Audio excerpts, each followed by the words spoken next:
Hello there, and welcome to the Star Wars Guys YouTube channel where the Force is family. I am Master Paul. I am running behind. I'm still getting some stuff set up behind the scenes here, but nevertheless, it is 9:30. We're going to go ahead and get started. So, tonight we are going to be talking about two things. Actually three things. Michael is back from his weekend drill for the month, so we're going to hear a little bit from him how that went. But more importantly, we're going to be talking about Kenobi Episode 4, and we're going to be scratching, let me move this thing over here, scratching another movie off the list tonight, that being Alien. And tell you what, we're going to do this tonight. Phil McCracken, what is it with plaid shirts? I felt like wearing a collared shirt today, okay? I know I wear t-shirts a lot, but you know what? I felt like doing something different. But anyways, we're going to do this pop-in style tonight. So if you want to talk Kenobi Episode 4 and Alien with me, here is the link in chat.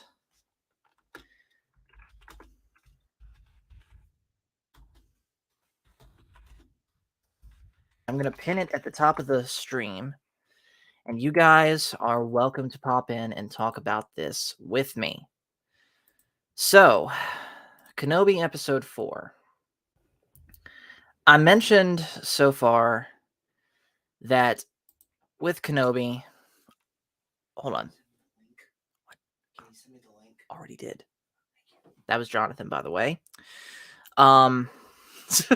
Hello, Pacific, who says he's gone to plaid. And hello to Phil McCracken. How you doing? I was doing good until I seen that bright yellow plaid shirt. What's wrong? What's wrong with this, man? You just need the straw hat, piece of hay in your mouth, and I can't do a straw hat, but I can do camo. Oh, that's just as hey. Remember, I'm from Virginia. Virginia's part of the South. You can get away with it. But yellow. I have a yellow shirt. It's my TOS Trek uniform that's pajamas. Plaid. I'm getting flashbacks of the 70s. I'm sorry. I'm getting flashbacks. Yeah. All right. But anyways, hello in the chat to you, Phil, who you said Alien is classic, and as far as Kenobi Episode 4, embrace the fake. Black Dragon says, you mean the Riva show? And he also said, Paul must be having some technical difficulties. Start time jumped from 3 minutes to 32 minutes. Yes, I did kick the stream back a half hour, but it wasn't actually for any sort of technical difficulties. I just needed a moment to really sit there and process what I had just seen as far as Alien goes and get a bite to eat. So that's what that was about. ActionCom, who's also here, says, new directive, reroute this review. Review Star Trek Picard, reviewers expendable. I'm guessing that's an Alien reference. I don't know. But anyways, though, Kenobi Episode 4. Cash is messaging me, though. I just want to say, since someone brought up Picard, Patrick Stewart is Snoke. Yeah. I okay, you know what? We're going to settle this once and for all. You'll believe me if you have both, it has to be a modern picture of Patrick Stewart. Okay. And you put them right beside each other. You'll see.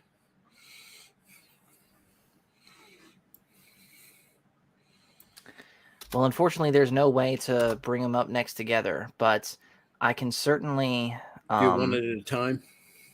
So yeah, here I guess is Black Dragon. Yeah, we'll get into why I didn't catch that. We'll get into why I didn't catch that in a minute. But yeah, here's Patrick Stewart.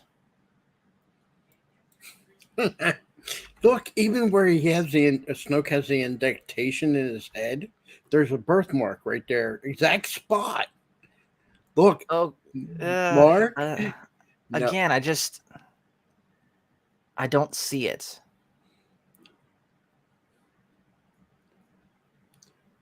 go back to Patrick Stewart. All right.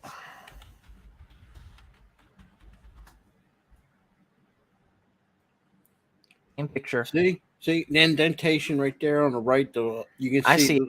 Yes, I see it. and the eye. Look at that. Look at his left eye. It has the soft Yes, I see it. Snoke. All right. Patrick Stewart needs to get paid. He's been ripped off. You are quite the conspiracy theorist, Bill. All right, what can I say? All right, so Kenobi episode 4. I said, and I've said multiple times on other people's channels, that Kenobi, especially Kenobi episode 3, was pretty much what shattered whatever hope I had left for Disney Star Wars legitimately being good. And what made me realize that even when there's great moments, it's still going to be mostly just cheap consumable product. And episode 4 pretty much sealed the deal with that. Because it had, again, there was nothing in it that I, at least personally, that I saw that was outright bad. Let me bring in Crit and John. How are you guys doing tonight? I'm doing pretty good. How? Well, can you catch me up to speed? Really, you haven't missed anything other than one of Phil McCracken's crazy conspiracy theories that somehow Patrick Stewart is Snoke. Snoke, huh? Maybe it's Pacific maybe 414. I'm Captain John Snoke Picard, captain of the USS First Order Prize. Thank you, Mike. Thank you. Somebody on my side. Which, real quick, speaking about Star Trek, I did hand over my uniform that I got from Baron to my grandmother. She's going to get it fixed because part of the seam, or part of the elastic band at the very bottom separated from the rest of the fabric right here. But she is able to fix it, so everything's good there. So anyways, what I was saying with Kenobi before you guys came in, as I had said multiple times now, I liked episodes 1 and 2 fine. And episode 3 was what, even though I didn't outright hate it, it's what shattered my hope for Star Wars ever being great like it was under Lucas again. That even when there's great moments, it's just cheap consumable product. And episode 4 sealed the deal on that because, again, nothing that I outright hated in episode 4. It had everything I wanted. It had Kenobi actually getting his mojo back with a lightsaber. The rescue was exciting. In poorly choreographed way. But again, I don't feel anything from it. Make Star Wars great again. Yeah. There's another hashtag for you, Phil. Make Star Wars great again. And then they're going to call you racist. If we can get someone to buy it from Disney, I think that's our only hope. I think people are being Debbie Downers about this, and I'm kind of just through with it. So, well, people can be Debbie Downers, but here's the thing: when you can pick and see things that are like wrong, 100% wrong. People will never. I'm sorry, people will never be satisfied. Pacific 414 says episode 4 was 32 minutes. Yet it felt longer than it did. It really did. The only thing I liked in episode 4 was Obi-Wan discovering, the dead Jedi down in the prison section. That I liked. That was like a kind of a small throwback. That's not the throwback people were expecting from this show. They were expecting Anakin and Obi-Wan flashbacks. Yes, absolutely. I need to ask you though, Paul, even though you didn't like it because it was a horror movie, would you have said you liked this Alien better than Kenobi episode 4? Let's answer that question when we actually get to Alien. Okay. But I don't agree with you. People have been Debbie Downers since December 2017. When people say they didn't like The Force Awakens, I don't believe them. I think it was really The Last Jedi that more or less made this discourse. I can But agree with that for me. I, at the time, loved The Force Awakens, I love. I still even though love it it. was not my favorite of the Star Wars I It's the movies. was only not great. watchable of the sequels. It's the I only. was not a great fan of The Force Awakens because it was A New Hope, remade, rehash without the Then official again, remake rehash. so was Jurassic World, and I feel the same way. The Force Awakens as I do Jurassic World. Well, it's not necessarily a good movie, but it does make you feel good, and you don't hate it because it's the same. It's Jurassic World is Jurassic Park, but it's a new theme park. Okay. Um, the Force Awakens is basically a New Hope, but instead of Luke, it's Rey, not Skywalker, Solana. I don't consider that canon. But it's for me. Yeah, my dad did not like Force Awakens. He thought it was too much. He was hoping there would be Thrawn and stuff. Well, getting back on topic though, let's refocus back to Kenobi episode 4. So, Jonathan, you and I watched this together. We watched it in the car the same day that we went to help Morgan move into her new place, which by the way, she's doing very well. Yep. What was your thoughts when you first saw it, John? Well, I think that my thoughts on episode 4 are pretty much just what I told you directly after we saw it, Mm-hmm. which was it's fun, but it's causing plot holes. Yeah, it is. And we're going to get into some of those now. And I think that the more plot holes that they open and the less time they spend trying to patch them all up is going to be more. They're going to have to cram more time to patching up those plot holes, and it's going to feel very forced. Yeah. So, with that, let's go ahead and break down what we're seeing in the story. So, we actually start, and this is admittedly one of the things that I did like in this episode. We see that shot of Obi-Wan in the Bacta tank recovering from getting burned, and we also see Vader in his Bacta tank, and it's implied that they're like sensing each other through the Force. That part admittedly was cool. And then we also get a scene of little Leia that's being held in the Fortress Inquisitorius. Which And of is, course, I think, a dumb. I was actually saying that's kind of a dumb name. Yeah, but again, we can't blame that on this show. That was started in Jedi Fallen Order. Real quick, hello to Leia Rose, who says the first Alien movie was a bit gory for me. And hello to Alice83 Ashla, who says, for me, it's episode 4 is my favorite so far, but there were some stuff I was like, oh, yeah, I can feel you on that. So, anyways, continuing on, Obi-Wan comes out of the back of the tank, and he and Tala meet with other. We don't know exactly what this group of people are, but they show up later on with snow speeders, so we're pretty much just going to call them the rebels. So Obi-Wan meets some of the rebels, and they devise a plan to get Leia back from the Inquisitors.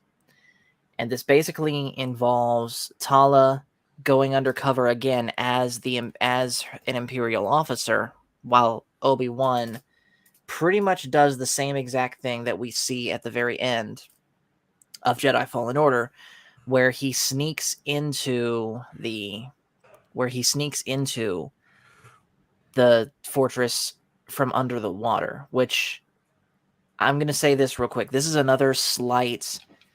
It's okay. It's not even close to being the biggest canon break, but they mentioned in this episode no one has ever broken into that fortress, yet Jedi Fallen Order is only set 5 years after the end of Revenge of the Sith, which is 5 years before Kenobi. And in that game, Cal successfully makes it into the fortress. In fact, that's the final level.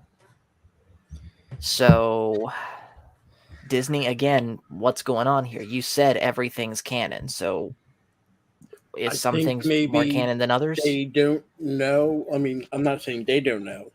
I'm talking about the characters. If you're saying like Obi-Wan would know or be clued in that somebody else had broken in there, no way. They wouldn't. Well, no way to tell. So what I think, and I'm going to give Disney a little break on it. For us seeing the show, we know he's not the first to break in there. We'll give it to Cal. But for them in the show, Obi-Wan has no idea who Cal is, who broke into the fortress before him. So I mean, it's a, let's just call it an orange mark, but not a red mark against them. Yeah. So basically, they sneak in, and Tala sits at a console and is whispering to Obi-Wan commands on where to go, right next to another officer that doesn't hear her. Yeah. And this is something, admittedly, that I did kind of question when I first saw it, but then I talked to Coach about it on one of his call-in streams, and yeah, that doesn't make sense. I have a friend that was in the Navy on a Navy ship, and you have somebody watching radar, another one watching something else, and something else. Concho's There's going like four crazy. people sitting there, and if one person's right next to them, you're going to hear everything that person says, even at a whisper. Oh yes. So, yeah, I don't know what was going on there. I mean, even if you were talking low, I mean, even think about it. When you were in school, you had your desk and you were next to somebody even 2 feet away. Even at a Yeah. whisper, you heard. Exactly. So So that's a yeah. red mark against Disney. One more, that's a check. And here's the thing: we weren't intending to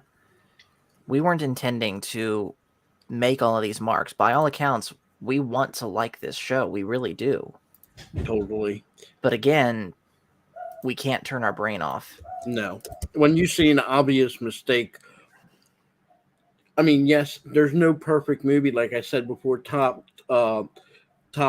Cruise in that NASCAR movie, some lady accidentally calls him by his first name. The editor Mhm. didn't edit it. They didn't catch it. They didn't reshoot it. It's in the movie.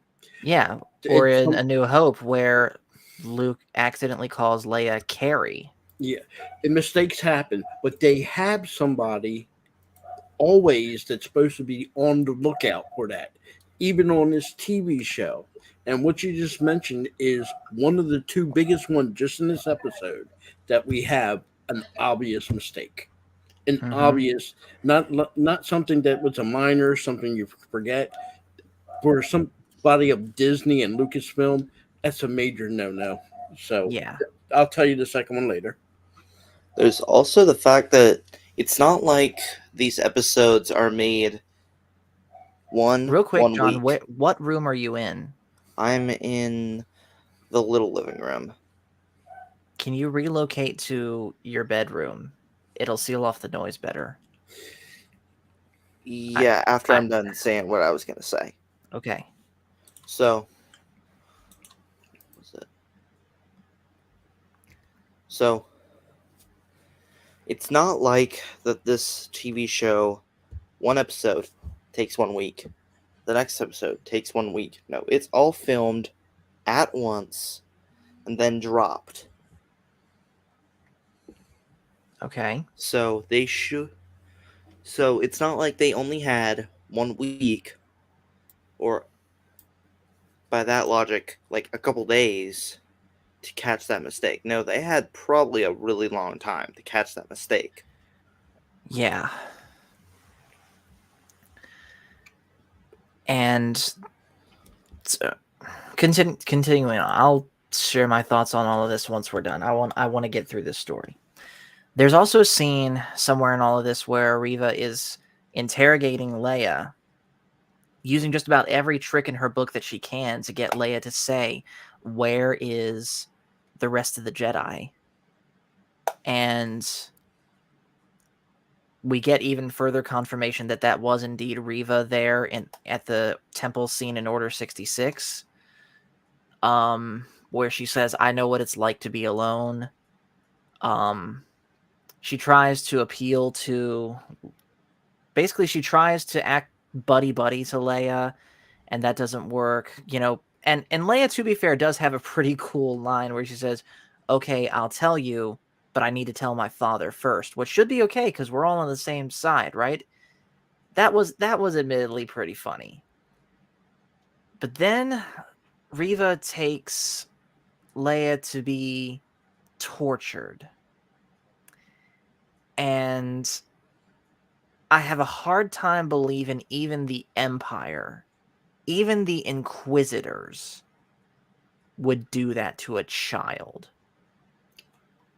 I would say the Emperor and Darth Vader, but that's it. I don't think Yeah. anybody else would have done that.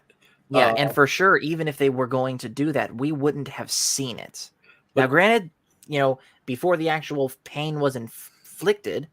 By the way, hello to Coffee on Korriban. Thanks for joining us. Don't forget, the acting in this scene is atrocious. I disagree. You disagree? I still disagree. I still think Riva is doing a good job. No, I don't agree at all. This You was mean hor- the actress This was, who's playing Reva? Yes. yeah. The Yes. little girl's I'm fine. not going to fault her on the script. No, the writing is bad, and the acting and direction is not good. This may be a good actress. She may be a good actress, but this is kind of the writing in the scene is so bad. I blame the writers. I mean, it's almost similar to what Hayden had to deal with when he was told how to act and speak like James Earl Jones does as Darth, as Anakin Skywalker. The mannerisms and everything. He had to learn the mannerisms, even of Prowse, how he does his point, how he stands, everything. But especially the speech. I can see Hayden that. called a lot of flack, and I'm not going to give it to her. I think she's told to act this way. I could see that. Personally, I'm still in the camp that I think she was miscast, and I think they could have picked anyone else. But then again, the writing is just horrible. And another thing is, I don't like that she has. I do not like that Riva has plot armor. Real quick, Leia, Coffee on Korriban says Leia's acting is great in this episode. I do agree, especially again the line, "Okay, I'll tell you where the Jedi are, but first I need to tell my dad," which should be okay because we're on the same side, right? Yeah, the little girl's fine. I know. Yeah. I like the little girl. And hello to Riva... Moss Pierce of the Citadel Radio Show. What's up, man?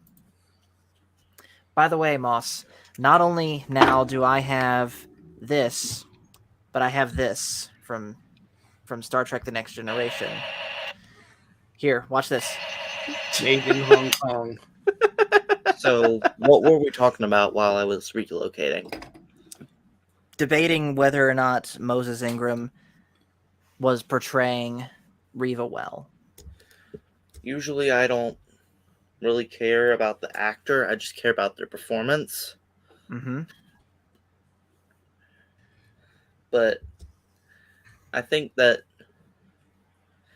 this character could have been played by a lot of other people. Okay. And I don't blame Moses Ingram either. It could be the direction, but so far every time she's on screen, I'm not buying her performance at all. I want to say this, and I told this to Coach. This has the same problem as Boba Fett. You have 5 executive producers, 2 normal producers. You have 7 producers on this show, just like they did in Boba Fett. I don't. Speaking of Boba Fett, there is an article I'm going to be too many chiefs. Unfortunately, hold on, Phil. I'm not going to blame. With Boba Fett, you can argue that. For this show, you could blame Kathleen Kennedy that they forced this Riva character, whatever. I'm going to say this. I think for this show, this is entirely Kathleen Kennedy and Deborah Chow's fault because I think this is not a finalized script. I feel like this script was the first draft and they went with it instead of refining it. Not to mention, let's remember, this was also supposed to at one point be a full movie that has now been cut up into a TV show, now, much interesting like thing- Boba Fett real was. quick, Interesting thing. I want you to name me a movie or TV show series that has 7 producers on it, besides Boba Fett. I got you. Crit, what were you going to say? I found out something interesting, Fallen Pill and John, about the movie of Kenobi. Before they rewrote it and they went with this drivel, the story was going to involve Kenobi going against a Tusken Raider known as Ishered Het. I know exactly who that is. And in Legends, for those that don't know, he later ends up being Darth Krayt during the time of Cade Skywalker. And he trains Darth Talon, who is the red Twi'lek lady, by the way, that Arlena always uses as her avatar. Unfortunately, from what I heard, Kathleen Kennedy wasn't a big fan of the script. So they canceled. I think it was at this point, they're like, you know what? We need to force Vader into this. Let's bring back Vader. So, what do? And I think I know it. They're like, well, this stuff in this first Kenobi script is pretty good. But where are we going to put it? And that is where they're like, well, we're talking about doing a Boba Fett show. I think the scraps of the Kenobi movie was put into the Boba Fett show. And what you see in Boba Fett is not really the Boba Fett story. It's not from Jon Favreau. It's just leftovers from that Kenobi movie. I could see a scenario where that could be possible. I kind of wish that this was a movie because they would. Oh, I do too. Have the pressure to write it better. What I understood was there was a script being written, and they found out, and supposedly Kathleen Kennedy and the storyboard decided it was too dark. It was way too dark for them to put on Disney Plus. That's what I heard, and I believe it. I think I'm not a fan of the depressed Obi-Wan. Again, Rebels, he wasn't depressed. New Hope, he wasn't depressed. But if we're going to go this route with depression, he's got to be dark. It's got to be dark. And this show is not dark. Yeah. It's not dark. But anyway, there is a moment, though, that is legitimately dark. Because while Reva is taking Leia to be tortured, Obi-Wan is sneaking through the lower bowels of the fortress, and he comes across a place where we see in suspended animation all of these dead Jedi, including, by the way, Tara Sinube from the Clone Wars. The very first guy, the old-looking alien they show, he's from the Clone Wars, and his name is Tara Sinube. But they show a whole bunch of other people, and I'm going to go ahead and debunk this now. No, that is not Mace Windu in one of those, because he still has his right hand. Well, I think that if they were going to make just that one scene dark, they should have made the whole show like that. Because you can't just have one bit of something that's really dark, and then the rest of the show be sunshine rainbows. You have to commit to a tone.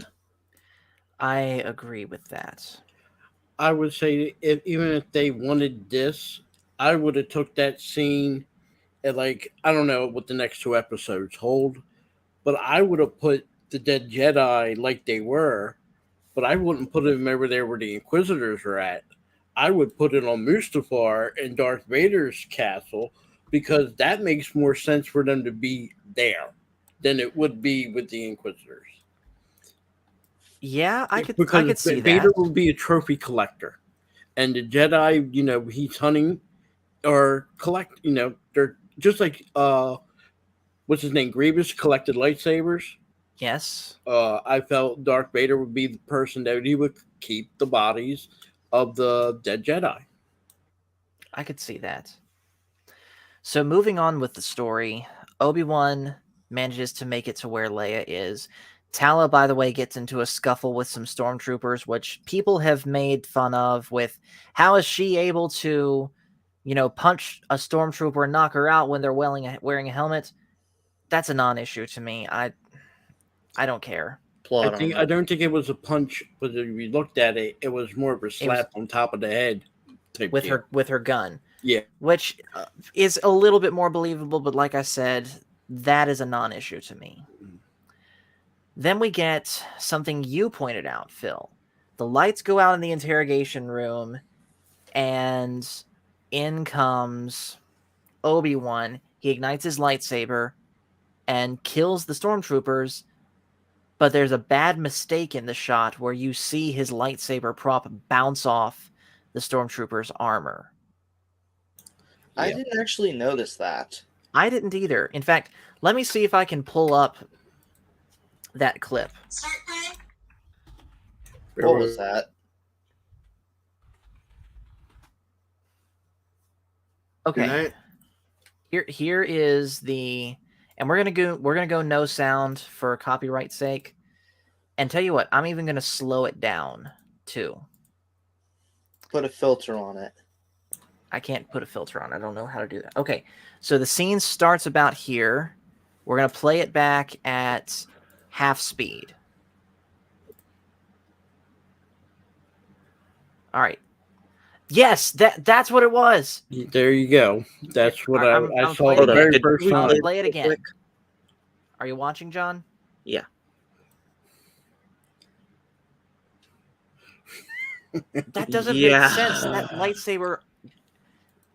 The only way that makes sense is if that's Beskar that the stormtroopers are using for their armor. But we know, even as far back as the New Hope, as far as blaster fire goes, stormtrooper armor is worthless. Weaker than the clone trooper armor. Yes, because again, they were going for the cheapest stuff. A bounce off of the Cortos armor like that. So I think it was a mistake they didn't catch. That's what I'm thinking. Let's see what you just sent me here. I feel like this is the same scene. All right, what do we got? And we'll go sound this time.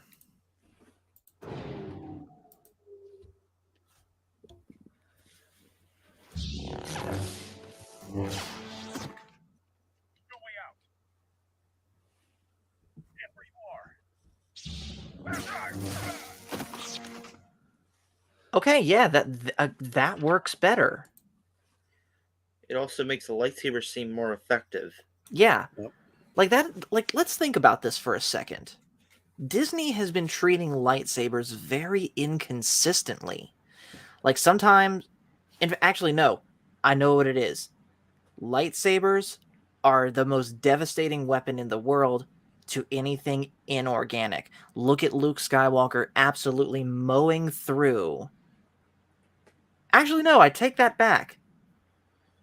Even that logic doesn't make sense, because I was about to say, by the way, hello to Glenn Schroeder, thanks for joining. I was about to say, look at Luke Skywalker mowing down those Death Troopers in Mando Season 2, and then look at every other single time that we see a lightsaber used, and it's just a little tickle on a person. But that gets thrown out the window by Rogue One, where Vader is absolutely mowing through the rebels. We even see him at one point lifting up a rebel and slicing him like that, and we see him fall in half. Look at Rebels, and in the Clone Wars animation, they have lightsaber fights, and I have never seen a lightsaber bounce off somebody like that. I'm actually rewatching that scene, and I'm watching the fixed one I sent you. The new one, the fixed one's so much better because Obi-Wan's treating it like there's weight to the lightsaber when there shouldn't. There's weight to the hilt, but there shouldn't be to the blade. Yeah. Is that well? Another issue I had was in episode 4. It didn't feel like when Vader was using the one hand style on Kenobi, it didn't feel like he was actually clashing. You kind of just felt like they were pushing each other. Yeah, Well, I could see I will that. give you an explanation for the Vader because of the metal used to make his arms. He's twice as strong there, so he could take on Obi-Wan with one hand. Yeah, well, it's You the see what way I'm it saying? looks. It's weird. It is. Vader fought Luke Skywalker at some points in the Empire Strikes Back with one hand and one lightsaber. It was not necessarily he used two hands. He has more strength in his arms with the metal that they used to made his limbs up. That one-handed, he has the strength what other people have with two normal hands. That's why you see Obi-Wan. I'll give him credit here. Obi-Wan, when you see that sword fight, and the only part I like about the sword fight, you see Obi-Wan struggling against his one hand. But that still doesn't explain No, this. not That is bad. no. Nobody No. fights like that. Like, I make fun of reverse grip. By PJ. trying to use it against me in any time we fight. Yes, I make fun of it by Maybe Obi-Wan forgot how to use the Force. Maybe he should have done those Matrix Luke moves from The Last Jedi. Or maybe he should have kept up his practice. That way he is more effective at protecting Luke.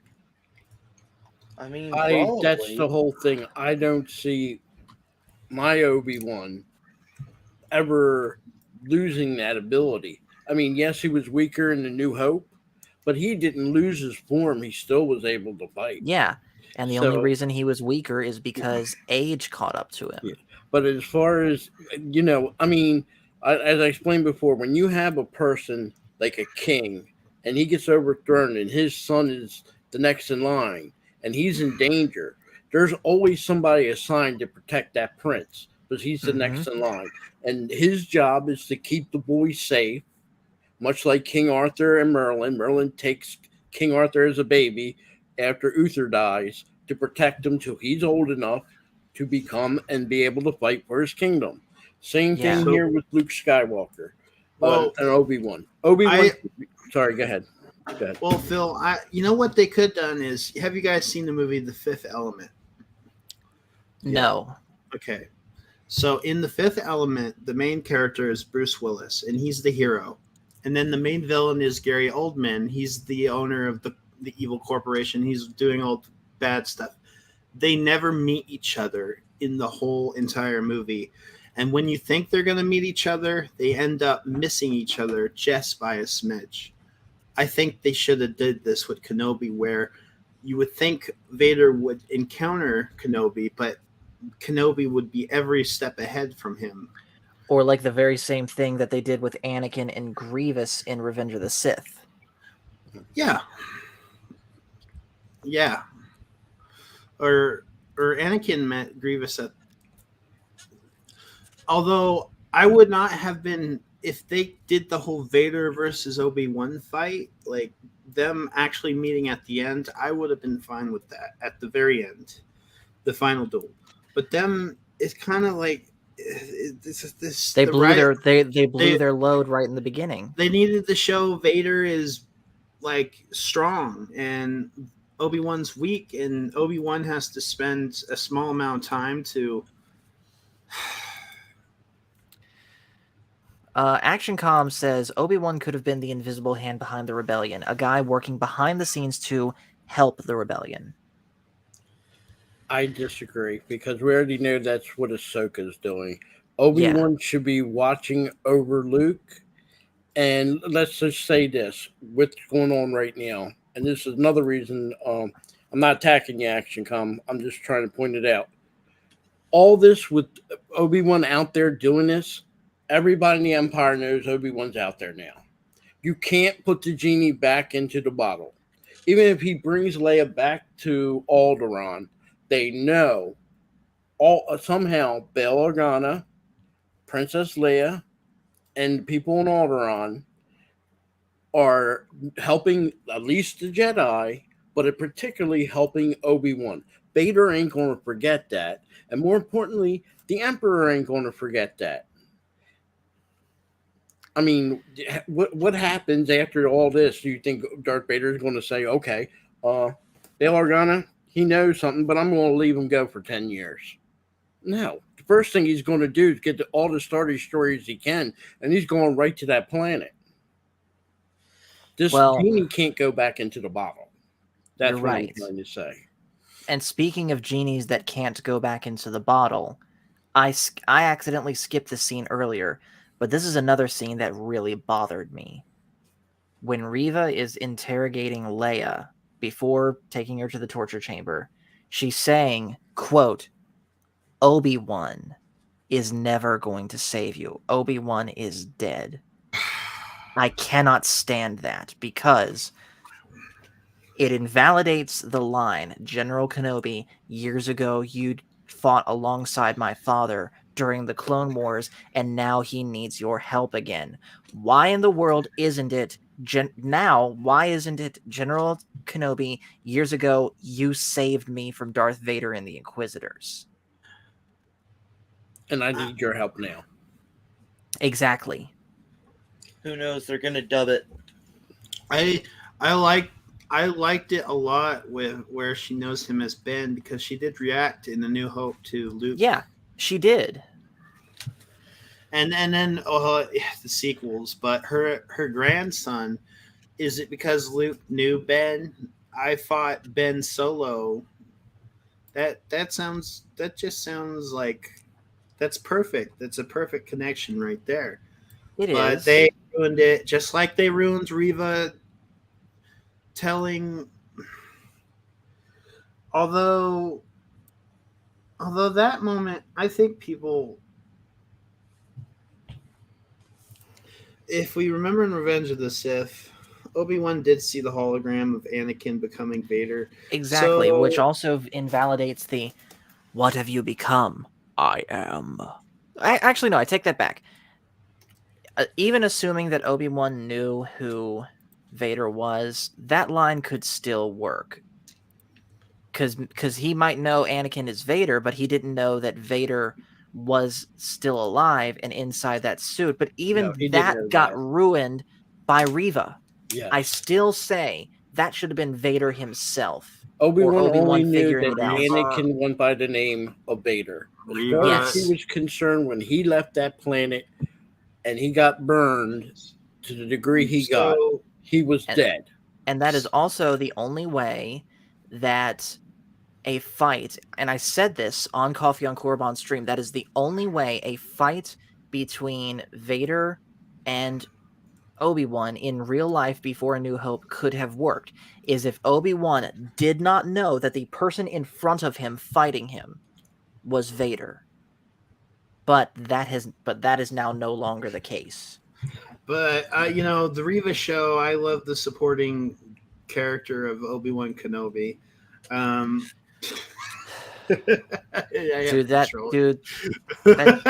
That joke's not even funny anymore because it's reality. I got a bad feeling as soon as I saw this character in the first episode. I'm like, something's up, something. But I think episode 2 kind of cemented it. And if Reva does not get killed by Vader by the end of this show, she's gonna get her own spin-off. She already has her own spin-off. Yeah. And I think that was the whole intention of this whole series. The whole reason to bring Ewan McGregor and Hayden Christensen back was not to pump up our Obi-Wan or our Darth Vader. It was to hype, to get the hype, and to promote. I don't know agree, about all because that. They were having a hard time figuring out. They were doing this for years, and they figured out, well, let's do Vader versus Obi-Wan again. And I like the idea with this Leia.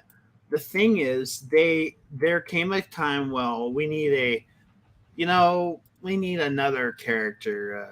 A villainous. Someone who could play. And I think it was either the writer Joby, whatever his name is, Joby and Harold. yeah, they're like, you know what? Let's give her a big role. We like her a lot. Which Justin is Lost actually had a funny tweet where he said something along the lines of course Kenobi was going to fail. One of the writers was named Joby. Have you ever heard of a Joby be successful at anything? And of course, I'm sure he was at least halfway joking about that, because I'm sure there are people named Joby that are successful at things that we don't know about. But I get the sentiment behind that. I don't like the title Obi-Wan failed.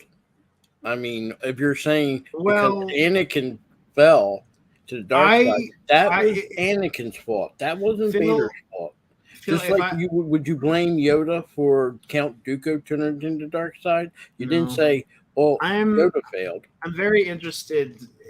Speaking of, I'm very interested to see what they do with Tales of the Jedi, with their origins of Qui-Gon and Count Dooku. But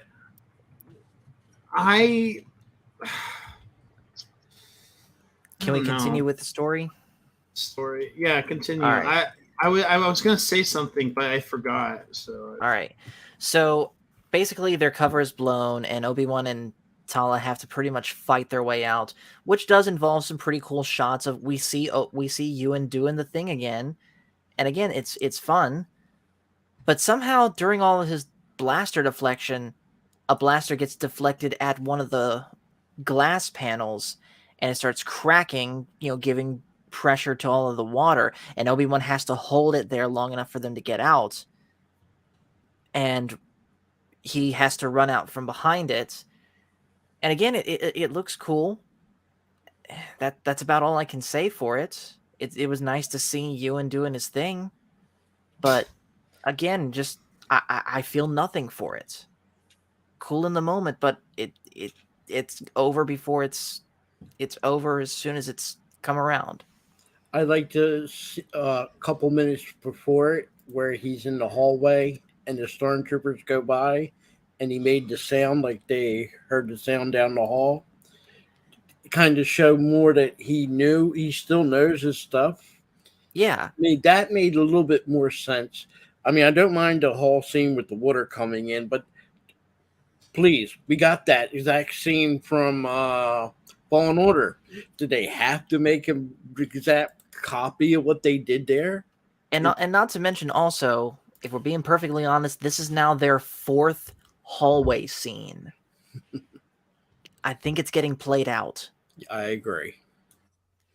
But anyways, they make it to the top level and have to smuggle themselves out by having Obi-Wan dress up in an Imperial hat and an oversized raincoat, and he has Leia wrapped around him. And again, I understand what's going on. I saw someone tweeting, "Oh, it works because they were hoping no one would see them." But at the same time, with all the people running around, chaotic base or not, how do they not see them? I would have gave it more credence if he had her underneath the raincoat, but more behind him than beside him. Yeah. Chances are, if you're looking him face on, you're not noticing what's behind him. Or do this. Pretend that they're cargo crew, put her in a box that she could, she looks like a small little girl. She could scrunch down and fit into a box long enough to get on a ship, and have them push the cart around. That would be way more believable than, oh, here, let me just tuck you inside my jacket and just hope that no one notices the child-sized feet walking right under the coat next to me. But of course, they get caught. Reva catches them, and then in come two snow speeders from Empire Strikes Back, because Pepperidge Farm remembers. and donated, and the CGI company generously donated by the CW for this. Okay, so admittedly, I didn't think anything of the CGI because I'm kind of just jaded on Disney Star Wars effects at this point. It's all just kind of blending together to me. But if you say it's bad, I believe you. I say snow speeders do not act like attack helicopters. It does not have the ability to hover. It does not. A snow speeder can go forward, it can go left, right, and let's put it to you this way: they're not able to be dropped from a high altitude like it was an aircraft. Snow speeders are what you would call low aircraft, like you've seen in the Empire Strikes Back in the Battle of Hoth. They're not Yes. flying up in the atmosphere trying to stop the Empire from coming down. The snow speeders are near the ground, but that's what they are: speeders near the ground. If they wanted to do that, they would do it in the Battle of Hoth. They would have did it with X-wings. They didn't. It was snow speeders. Right. And So- then so they're escaping, and during the whole thing, some character named Wade, who honestly I didn't even know who it was until this happened. Don't He hate me. dies. Justice for Wade. Justice for Wade. The hero. That's treading, by the way. You're only saying that because Echo Base Network, by the way. But you have to admit it's funny. People It actually is funny, but like I like said, that just character for what? 57 seconds? let's be honest, they only brought that character in to die because we can't have Obi-Wan die, we can't have Leia die, and we for sure can't yet have Reva die. Plot When- armor. Plot. Okay. Yeah, the plot armor is ridiculous. And Vader the Battle of Kill Hoth, Reva. the Black Dragon, when the Battle of Hoth, when the snow speeder takes off, yes, they do a hover like a Harrier, but not like they're doing there. No, it ain't going to come to a complete stop Yeah, and hover. I don't buy it going stop, fire. Yes. No. That's what I'm saying. Taking off, yeah, even the X-wing does that. It lifts off the ground and then it takes off like a Harrier. Yeah. When they land, the same thing. Give you that. It's kind of a hover maneuver. But that thing came in full speed to a zero stop in front of her to shoot us. No. All right, so anyways, then we come to the scene that admittedly upset me the most out of this. After Kenobi and Tala and all of them escape, we see Vader storming down the hallway, bursting through, and he starts force choking Leia. Sorry, not Leia, Reva. Woo! And the part that upset me the most is the fact that Vader is outright screaming at her. Now, I will fully admit, and you can go back and watch this on the VacTube, I thought that Vader never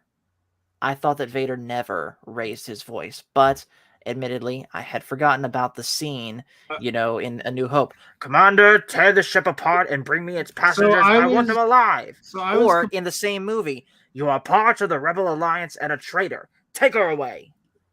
So I was thinking about this and I was a little negative, but I thought it was nitpicking. The more I rewatched the scene, I think, that was Obi-Wan and he got away. I think Vader had every right to be mad. What I did not like was the fact that Reva got a pass because she has the plot armor, and Vader right there should have just ended it. In fact, he should have not said anything. He's like, "You failed me for the last time. Goodbye. No more chances." Funny you say that, because that actually brings up what I was about to say. Even if that is nitpicky, compare that to how he kills Admiral Ozzel in Empire Strikes Back. You have failed me for the last time, Admiral, while he's choking him across a view screen for ruining their element of surprise at taking down potentially the guy that blew up their Death Star. I understand it's Kenobi, but in Empire Strikes Back, when Kenobi is dead, Luke becomes target number one because he took down their super weapon. Wait. Actually, what if Vader was not at... Remember, this is a younger Vader. what if he wasn't like at that point where he's more the calm menace? He's growing. It's slowly growing, but it's not. We're not at that point yet Well, because then the in more that case, then Maybe. you have to trash the ending of Rogue One, because if that's before this show, that's No, it's Angry No. Vader. no, it's not. It's not Rogue Angry No. Vader. Rogue One No. takes place well after this show. Okay, I still say Vader would be angry, and we know all the reasons why he's angry. I don't think that's going to change, and does not change until Return of the Jedi. I It's guess it Angry Vader. I guess it just boils down to, if all of that being said, I think it's at this point it just boils down to personal taste. Yeah. I happen to prefer angry yet quietly seething Vader over loud Vader. And maybe that's just me. No, I would agree. But I will tell you this.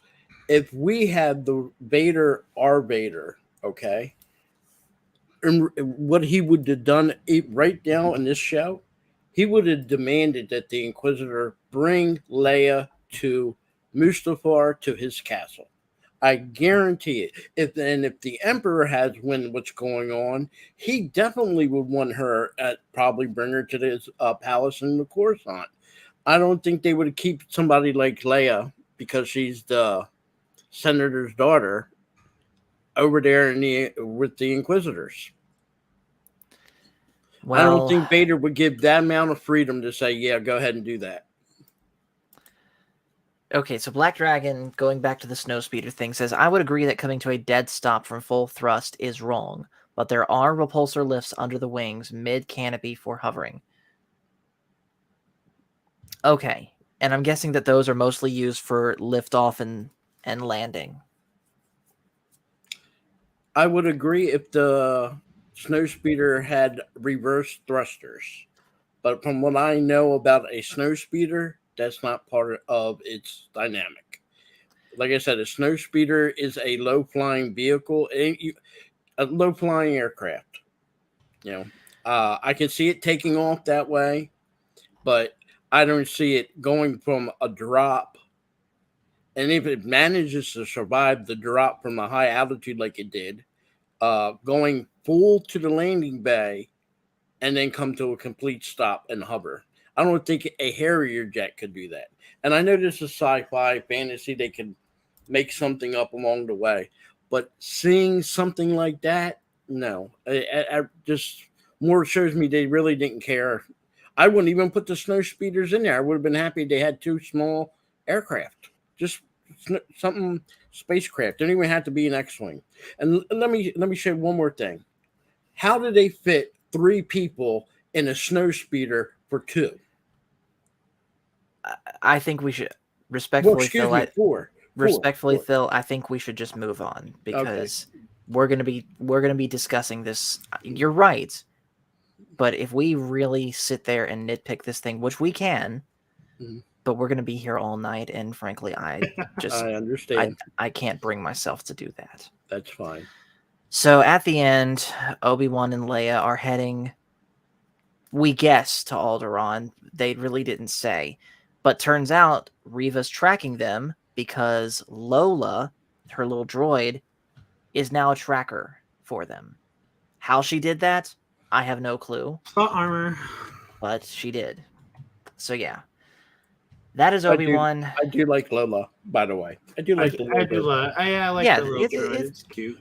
It's nice, and I'm sure there's going to be toys for it coming soon. I mean, let's be honest. That's Disney, yes. Could have made Leia like baby Grogu, where she's all cute. You ever seen the movie Willow, where the baby's face is shown like every other scene? I have not.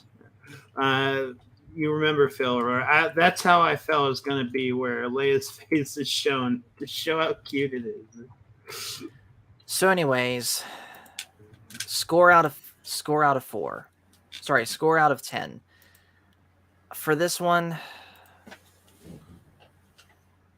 I'm gonna go 4 out of 10 for this one. I'm giving it. And I don't think, A 3? This is bad. Low denominator writing. Low bad writing. If you write, yeah, this is this was bad. This was kind of Anakin and Padme on Naboo. As much as I hate to compare it to that. I'll give Fair it enough. a 2 out of 10, and the only reason I'm giving it 2 out of 10 is for what little nuggets they gave us, especially about the dead Jedi. That type of stuff I liked. But the rest of it, I wasn't good. And forget about the animation or whatever you want to call it, the cinematography, whatever. Forget all that. It just wasn't good, and it was short. I think it was too short. I think maybe we got maybe 20 more minutes. Maybe it might be a 4 out of 10, a 5 out of 10, but I think it being short also hurt this episode. Fair enough. John, your score out of 10. 3.5. 3.5. Okay. And why 3.5? Because I just think that this is opening way too many plot holes. It's not interesting, and it's plot armor heavy. Okay. All right then. Let's move on to something else now. And John, this is where I'm going to politely ask you to leave the stream because Got you. Yeah, you weren't Later, here. see ya. You weren't here for this movie, and I don't think Mom and Dad's gonna let you watch it right now. All right. See ya. Later. All right, see you later. Watch it when you're older. Yes. Very older. Yeah. All right. So I want to really quick remind everyone this is a pop-in type stream. If y'all want to come in and talk, you may not have wanted to talk about Kenobi. I understand. We're gonna switch gears now and talk Alien. So, this movie came out in 1979, and a lot of people, when they think of the Alien franchise, you could say that the most popular Alien movie is Aliens, the second one, right? Yeah. I would agree. The second Yep. one is, even though the first one's awesome, I think the Yeah. second one's the best one out of them all. Right. Well, we just saw the first one, and I gotta be honest, y'all in the chat are gonna hate me for this. I didn't really like it. Now, before I go any further, I want to say this. I can respect and appreciate how well this movie is made, from the sets, from the visuals, from the special effects, from the creepy music, to the setup of the tension and the payoff of said tension. That is all very good. I just do not like horror movies, and this is a horror movie. So, with that being said, Crit, you can go first. Your thoughts on this movie? Oh, I love Alien. I'm used to horror movies. I know you're not, so this is kind of this was not a movie you expected. For me, I think people just need to man up and get through the first one to get to the real deal, which is Aliens. Man up. I feel attacked right now. Well, I don't think you hate this movie. Like, hate. I just think you were a little, you're a little apprehensive. Okay. I'll be perfectly honest right now. Here it is. Admittedly, You're scared. I built this movie up to be way scarier in my head. And so this whole time, like, I was expecting legit people to get melted by the aliens' acid blood in this movie.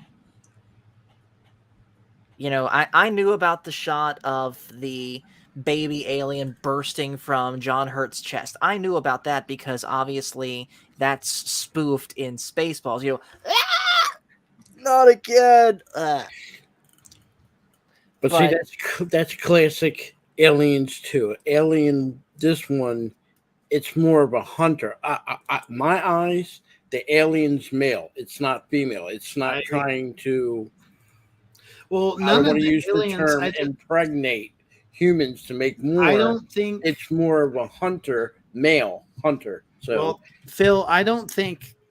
I think that. Well, we're not going to spoil. You know how the aliens work. They explain it much better in Aliens. I think this was just a drone because aliens are more like a hive, and this was kind of like an ant that was. This was basically a worker that was taken. But the thing is, this whole movie was set up. This wasn't no accident. This was intentional by. This was this whole like it feeding on the people. I think this was in. Well, we're going to talk about it, but the people that have seen it probably know what I'm referring to. I will say this. I'm actually interested because the alien acts unique in this. It isn't just it is a monster, but it's one that isn't just go ah. It's smart, weirdly. It's intelligent, yeah.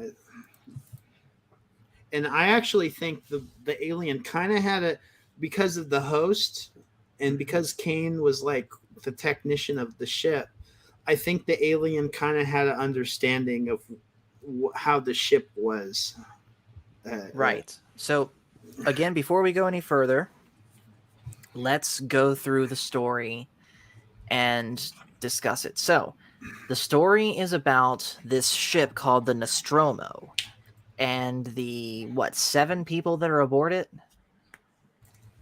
Yeah. Okay. Yeah, they're all like workers. Now, help me out with the names. So there's Ripley, who of course is played by Sigourney Weaver, who's the hero of the story. There's Ripley. Ash. There's Ash, who we'll talk about him in just a moment. There is Parker, who, by the way, the actor that played him, Yaphet Kotto, he also, before this movie, played a James Bond villain. He played the villain Kananga, a.k.a. Mr. Big, in Live and Let Die, which I believe is an underrated James Bond movie. There was Lambert. Yes, Lambert. There was Brett. Brett and Kane and Kane and Captain. It's always the captain. Captain of Nostromo. All right. Oh, Dallas. Captain Dallas. Okay, Phil. Random question. Who's the better captain, Captain Dallas or Captain Picard? Captain Dallas. How so? He's braver than Captain Picard. I wouldn't say braver that. than Captain Picard. He went down fighting. No, he did not. Yes, he did. He actually got scared because he realized we're talking about. We haven't even got through the story, and we're already arguing. Captain Dallas was too confident that they could fix this. They all were too confident. They should have listened to Wait a minute. They all should have listened to the lady when she first said, "Let's all get in the space shuttle." Hold on. We're getting ahead of ourselves right now. But yeah, Dallas definitely over Picard. All right. Captain Dallas equals Viper from. Wait, is that really the same actor? That was him. Yep, that was Viper from Top Gun. Wow. He just had a beard and a stash. I did not. Okay, I gotta look up this guy because he was amazing, not just in Top Gun, but he was good in this movie too. Is he? He plays a lot of good parts in movies. He's still alive too, by the way. He played a lot of good parts in movies. I'm gonna say this. I think they don't. I like how they don't establish that Ripley is the hero of the movie till the very end, because they give everyone at least like a decent amount of screen time. So that's him in Alien. That's him in Top Gun. And again, going back, he looks a little older here. And of course, he's cleaned up the hair. He got the mustache instead of the full beard. I see it now, but when I first saw this movie, I didn't see it. Well, Tom Skerritt. 6 years, 7 years, people do age.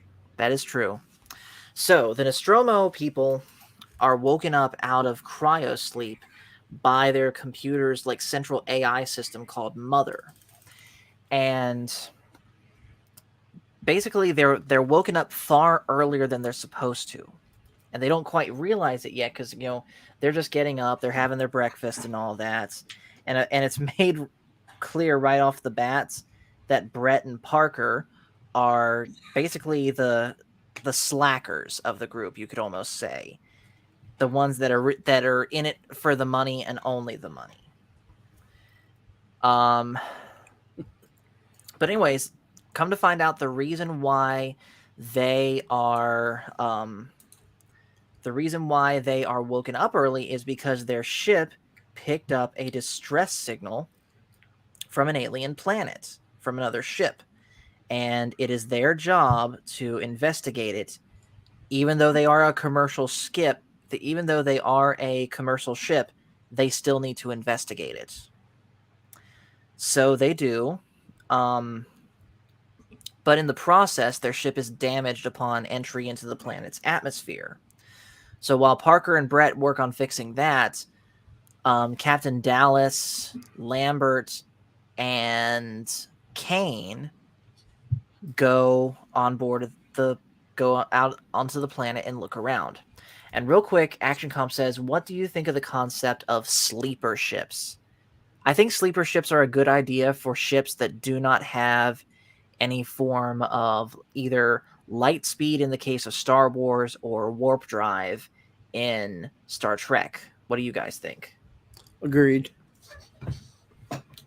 Yeah. Because obviously space travel, space is literally infinite. So it's going to take you a long time to get anywhere. Yeah. In fact, I'm pretty sure it took the first astronauts to reach the moon hours to get to the moon, didn't it? Yes. Yes. So, and Black Dragon says she's the mother of HAL 9000.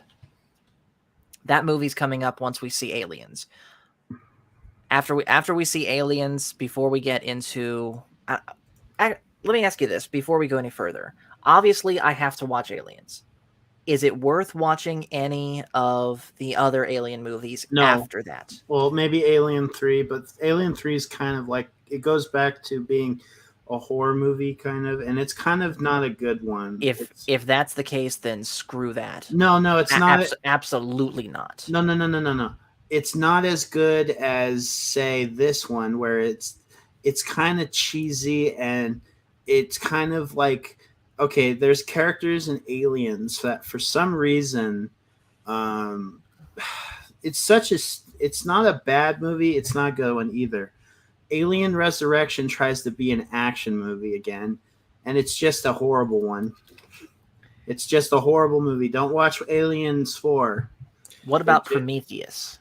Prometheus is just like this one. It's a prequel. But it doesn't feel like it's. No. It doesn't feel. I went to the theaters and saw Prometheus. I think I was like 14. I would tell you, Paul, you can go and watch one Aliens and stop, and you'd be perfectly fine. You can watch Alien versus Predator, but I mean, but then again, I didn't like Predator that much. Yeah, I'm not a fan of none of the new ones. None of them. Alien, Predator, but I was a big letdown. Okay. ActionCom, I think he's talking about Prometheus here, where he says the studio interfered with it on a Last Jedi level. Can you clarify that, ActionCom? Which movie you're talking? Oh, the first Alien. The studios didn't know what they had. Okay, exactly.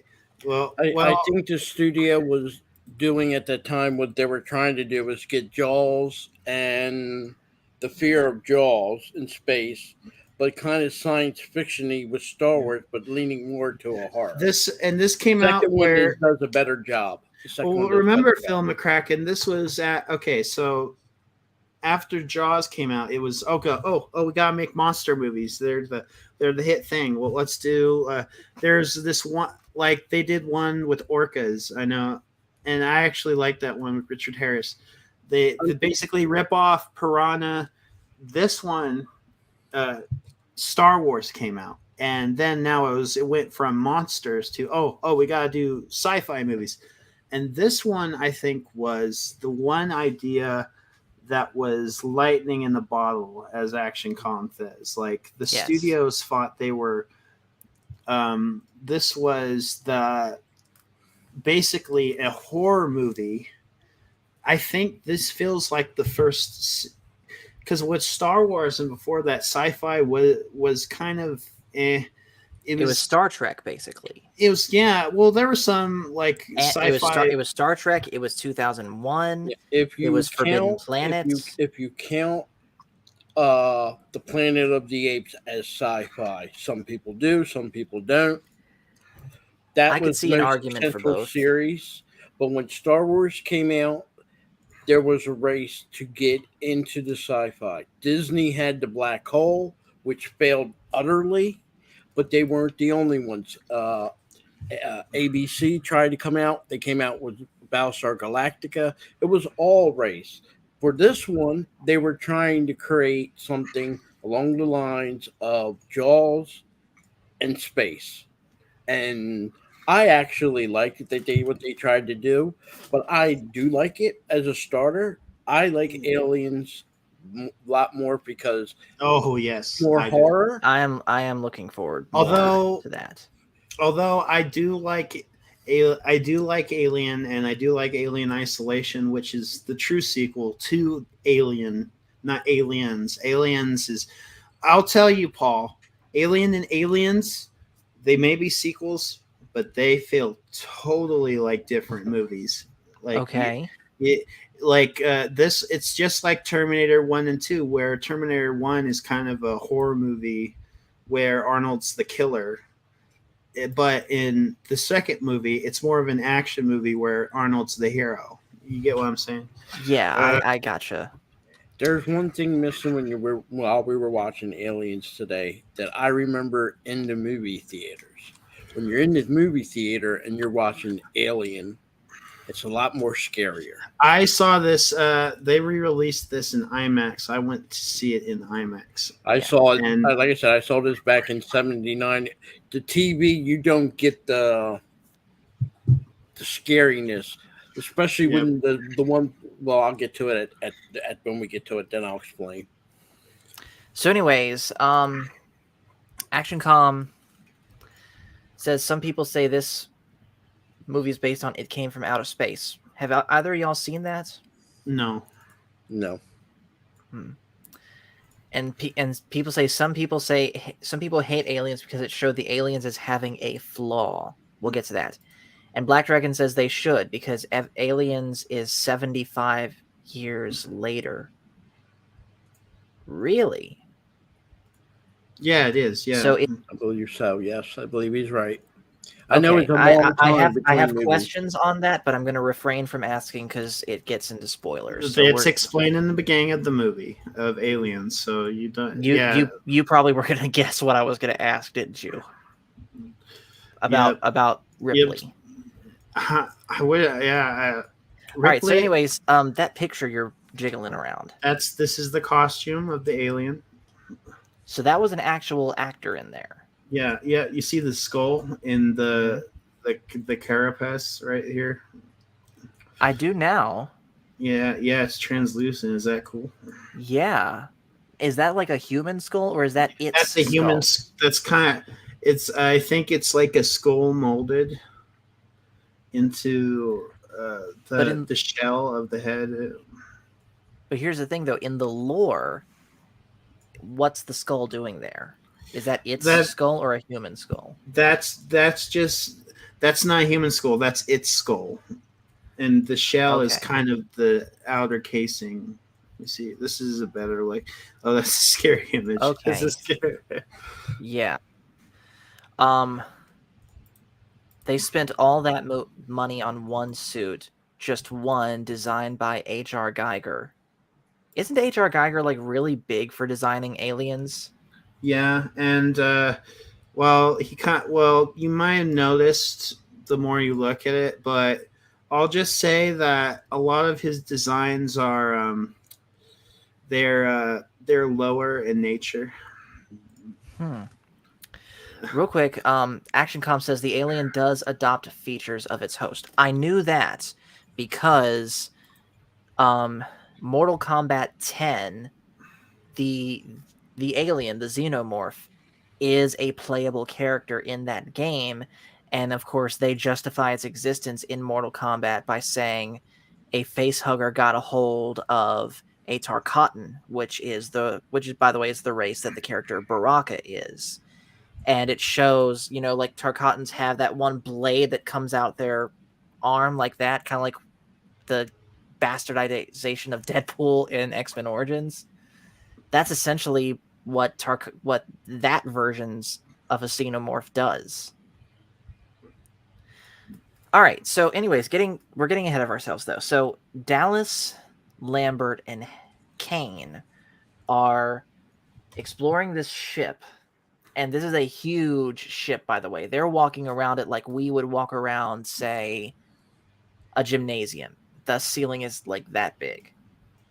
And in the center, yeah, that's the ship, by the way. And in the center of this is a being that is a dead alien that seemingly is fused to its chair. The That Juggernaut.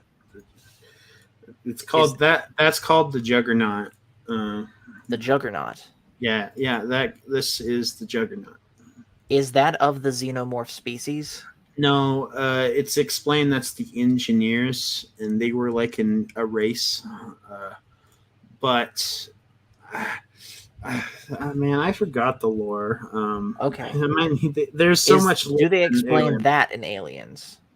No, this is Okay. this is the weird things. Yeah, but Zoom in real quick on the hole in his chest if you can. oh yeah. So the engineers. I'm guessing. If I had to guess, an alien, that was that engineer was killed by an alien.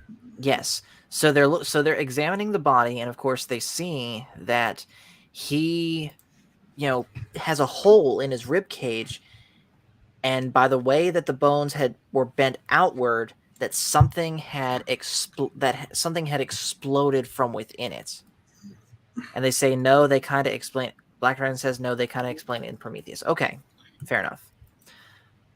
So they continue looking around the ship while, of course, Parker and Brett and Ripley remain on the ship. Also remaining with them is Ash, who, by the way, Ash later goes on to play Bilbo Baggins after this. Bilbo Baggins. Mm-hmm. So Kane goes down into this hole in the ship, and he finds down there these giant football-sized things that look like eggs. And this part kind of confused me. And again, I'm gonna assume that this is explained in Aliens, but he says that there's a blue mist that hovers over the eggs that reacts when touched. Is that like a safety device for the eggs? No, Like if you it's break that mist, activation. It's Was it? it's to let when the female lays the eggs, and once it's got to a certain point, that's like a pre. How can you put it? That's one stage of the alien.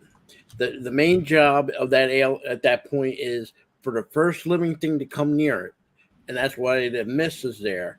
It gives off the mist, and as soon as it senses a living thing, that's when it flies out and attaches to the and person. that's what the face hugger Hugger is. yes, and the Okay. purpose of it face hugging is to then inject itself down its throat and goes and settles into the chest. Also, I gotta show something funny. I apologize if this gives you flashbacks to the awful year 2020, but y'all just know they made COVID masks of the face hugger. Oh, God bless. Why in the world would they even want to do something like that? Because they were trying. Because, well, I could say, but I would get in trouble with People you were two, bored 'cause during that time. Okay, I got you. yeah. That's actually not at all what I was going to say. Real quick, the scenes where they see movement inside the egg was Ridley himself moving his moving his fingers around the side. Okay, I could see that. So yeah, Kane is investigating this egg, and suddenly the face hooker jumps out and attacks him through his helmet. And somehow the visor for the helmet is melted through, and the face hugger attaches. So after this comes an important scene where Dallas and Lambert are bringing Kane back to the ship, and they're trying to get Ridley to open it. But Ripley will not, because protocol states that they are supposed to keep any organism under quarantine for 24 hours to avoid getting to avoid contaminating the rest of the crew. And actually, Com says, "Did you jump?" Yes, I did. Multiple times. Crit and Phil can confirm. You should have had your cam on so we could. I should have. But, Oh, and this is also important too. Ripley also decoded the beacon. It's a warning to stay away. oh, that you know They what? thought it That was a warning, a rescue, calling for rescue, when really it was a warning to stay away. So Phil, I wonder, what if that blue mist was actually a security device that the aliens that had the basically that made sure that if you touched that gray laser, you would awaken one of the eggs. Do you think that is like a security mechanism? By the Possibly. by the architect or by the engineers? The engineer? I think it's from the engineer. I think that's a safety device from the engineer. I could be wrong, but that's the way I took it. That's from the engineer, a way to kind of protect and warn people. But again, he's an alien and he's dead. How can he? How can he? Tell you or show you? Right. So, anyways, continuing on, there's an argument between all of them. Ripley does not want to bring Kane on board with that creature on him, and of course, Captain Dallas and Lambert are saying, "Let us in here. We just want to get out of here." And Ripley's not going to do it, but Ash does it, just of his own free will, and this causes some problems between Ripley and Ash. And you could legit make the argument, yes, this is about the alien. He is the main threat, but you could make a legit argument that Ash is almost the main villain. What'd you say? Yeah. Yes, definitely so. So, anyways, moving on, they bring Ash into their sick bay, and they try to examine, because the face hugger, I showed that COVID mask, but it wasn't just covering this part of him like a COVID mask. No, it was all over his face. And yes, Black Dragon is right. Ripley was correct. She was following the orders. In fact, she even has an argument with Ash after this. Basically saying, look, you should have listened to me not to let them in. And Ash was like, I was following orders. And Ripley was like, when the captain and the first officer are off the ship, I'm in charge. So you should have listened to me. But anyways, they try multiple ways of trying to pull the face hugger off. And on one of their attempts, they actually managed to puncture one of its appendages. And we see that this thing's blood is highly, highly acidic. Like, it leaks through, 3 different levels of the ship? Yep. So yeah, they basically have to just let nature take its course, which eventually it does, and the face hugger lets go of Kane and dies. So Kane at first seems okay, but then as they are taking off and they're having one final meal before they put back into cryosleep, Kane starts acting like he's choking, and it gets worse and worse. Now he's borderline having a seizure, and they're holding him down, trying to stabilize him, and suddenly blood bursts from his chest.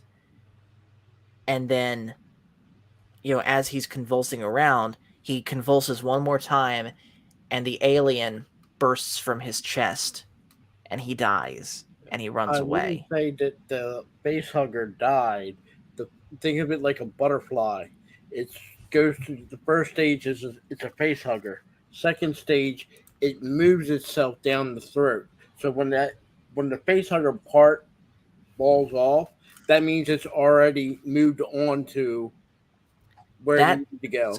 so it's not that the face hugger died, it's a lifeless husk now. That part is because the living part had now Okay. gone down his throat. All right, that makes sense then. But anyways, Kane is now dead, and the alien is running around. So they basically put Kane in a body bag and launch him out into space. And after that, The movie He- actually starts. The movie. yeah, the movie actually, yeah. So, like I said, basically the whole rest of the movie is about them trying to find and kill the alien. Ooh. Supposedly the actors didn't know they were going to do that effect. They were shocked. And yeah, Ash keeps staring at Kane. Ash is a little different. We'll get into why here later. But anyways, at first they're using very primitive methods trying to find and kill the alien. Like catch it with a net and all that. And of course, there's a fake out jump scare where it's actually the cat that's on the board the ship. The cat's by the name is Jones, which, side note, there's this one YouTuber I follow. His name's Donut Operator. He has a cat named Jones, and I always wondered why. But now, having seen this movie, I understand. Jonesy. I would name my cat Jones. Black Dragon says Ash has a crush on Kane. That's like What? that's like saying Data has a crush on someone. John Luke Clark. Jones. Tatum loves John Luke Oh, and by the Clark. way, there's a reason I said Data of all the characters. Evil Data. Is this the movie with Evil Data in it? Yeah. With lore. Lore. Oh. All right, so moving on. After this, they split up while after Jones runs away, Brett volunteers to go and find him. While he does, he finds that shed skin, basically confirming that the alien has gotten much bigger. And then we see this scene where Brett is walking through the lower bowels of engineering, and there's a lot of water leaking in the engineering section, and Brett he chased the cat into the landing gear room. Okay. And Black Dragon is right, but Data is fully functional. Funny thing is you can see a shot, but it's dark, but the alien is actually hanging with the chains during that scene. I think I just barely see him. Yeah, he's there the whole time. If you see him when he's getting his drink of water, the alien was there the whole time. I gotta be perfectly honest with you. When he was having all that water dripping on him, I thought that was going to be the alien's acid, and we were just going to see his face just start melting. No, that's too on the nose. That's too. I know. I really like this movie for how it's directed because it makes use of the darkness It does. very well. And I get now why you said watch this in the dark. But anyways, Brett finds the cat, but the cat is hissing at something, and this is where we finally see the alien in its true form, its adult form. Now, you said that this is a drone, right? Yeah, this is a worker drone. Yeah. A male worker A drone. male worker drone. Yeah. Females, Okay. think of it like bees. Females, they have a queen. One I queen. know about the alien queen, by the way. I have seen her. But all the And males, they're the workers. They're the ones that, just like ants, bees, Mhm. same thing. So continuing on, Brett is killed by the alien, and you said that in, I guess, the director's cut, it said that the alien isn't outright killing them; it's taking them to a nest. Is that right? Yeah. Yeah. Yeah. Technically, we watched the theatrical cut. I prefer the theatrical cut We watched because we watched the version that's on Hulu. yeah, I think the director cut kind of ruins the pacing a little bit because this movie's really paced good.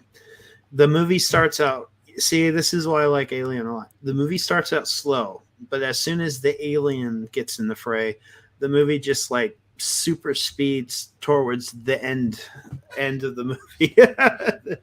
Yeah. One of the things I don't like is what you just brought up. The male wouldn't necessarily bring it to the queen for nesting. The whole purpose of bringing it to the queen is so she can put the So she egg thing on the face. That's pretty much, to impregnate them, if you want to call it that. Mm. But the male drone, the nesting part, males are not going to do that because they're not nesters. They're workers. They're not going to do that. So if they catch them and there was a queen, he probably would bring it to the queen. But since there's no queen there, there's no purpose of nesting because there's nothing to breed with. So I actually think well, if the director's cut's not canon, I think the alien is just it's kind of threatened, so it's acting the way it is. This whole half of the movie, it's basically hunting mode. Basically, Yeah. it has I like how they make the alien like have different stages. Sometimes there were I even heard like near the end of the movie, the alien might have been naturally dying because it's a short-lived creature. Right, which we'll get into what he means by that a little bit later on. So continuing on,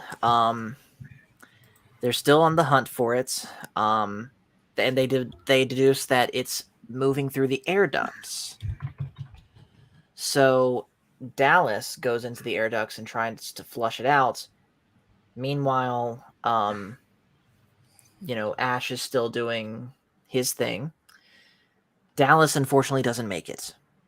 And then we get a really, really shocking scene where Dallas where basically Ripley, now that she's in command, tries to get answers from Mother. And Ash comes in and says, there's an explanation for all of this. And Ripley kind of goes crazy on him, hysterically laughing and crying at the same time, saying, I would love to hear your explanation. But as soon as that happens, Ash jumps Ripley and starts throwing her around. And he seems to be, because he's like a middle-aged man at this point, late 40s, early 50s. He's throwing her around with unnatural strength. And for whatever reason, wants to shove a rolled-up magazine down her throat to choke her out. Lambert and Parker jump on him to try and get him off. And Lambert actually whacks him upside the head with something, and his whole head detaches at the neck and folds back. And I gotta be perfectly honest with you, I thought that this was basically Ash getting possessed by the alien, kind of like in The Thing. But no, he's a robot. And apparently and by the way, all that white stuff on him is apparently his inner working fluids. Mm-hmm. Not sure what the purpose is. It's a trait of the alien androids where they have white fluid as blood. This becomes reoccurring, and Yeah, they're kind of like chunky. But I have to say, Paul, and I want your opinion. What to you was the most tense, scariest scene of this movie? Perfectly honest with you, Was it Captain Dallas? Was it? it was not Captain Dallas. For me, the scariest scene was when Brett was walking through the landing gear area, because again, I thought that scene was going to end up being way worse than it actually was. But the scene with Ash attacking Ripley, I thought that was going to be even weirder. Mm. By the way, Pat Wannabe says, "Hi Paul, sorry for last time the Star Wars guys rule." It's all right, man. I understand. And Pat Wannabe says, "Special Order 937." Okay. So to understand, so admittedly, I'm still a little bit fuzzy on that. I'm sure aliens will go into it more, but there's this company that they worked for. Wayland And Yutani. yep. And Ash is an android that was built by that company that has certain directives implanted in him, kind of like RoboCop did. You know, the general orders. And basically Ash was intending to keep the alien alive to bring it back for study and potential commercial / military use. And Ash says, priority 1, ensure return of organism for analysis. All other considerations separate, secondary, crew expendable. Okay, so that's what you meant when you said that earlier in the stream. I hate to say this because I hate bringing up the other movies. You get a better understanding why he has knowledge of this alien if supposedly this is their first interaction with this alien, and you would think it's just off the top of the head he's in touch somehow with the corporation, let's just call it, that they're telling him to do this. This was done the very moment they took off to go to space. I hate to break it, but I have to. Their company already knew there was an alien. The aliens were there on that Yeah. planet. It was They all are intentional. It was all intentional. all intentional. So, and I know I hate to break it and ruins it for you, Paul, but No, it's fine. the truth of the matter is they knew. So it wasn't like he went to the planet. They discovered a new alien life form. This thing is embedded in his head. No, he knew the entire time that this is what we're really doing. This is the whole purpose of us going into space is to go to this planet, get a sample of the alien life, one of them, and bring it back. Yeah. That was the evil intent of the corporation. Let's just put that way.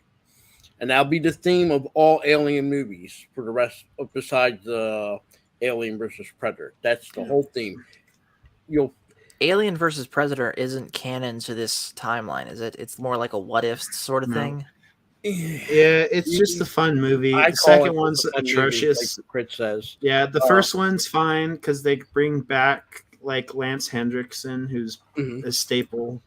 He appears in Aliens, but the first Alien versus Predator is a fun movie. The second one is trash, and it's one of the few movies I can say I get a headache watching because you cannot see anything. It is shot so dark.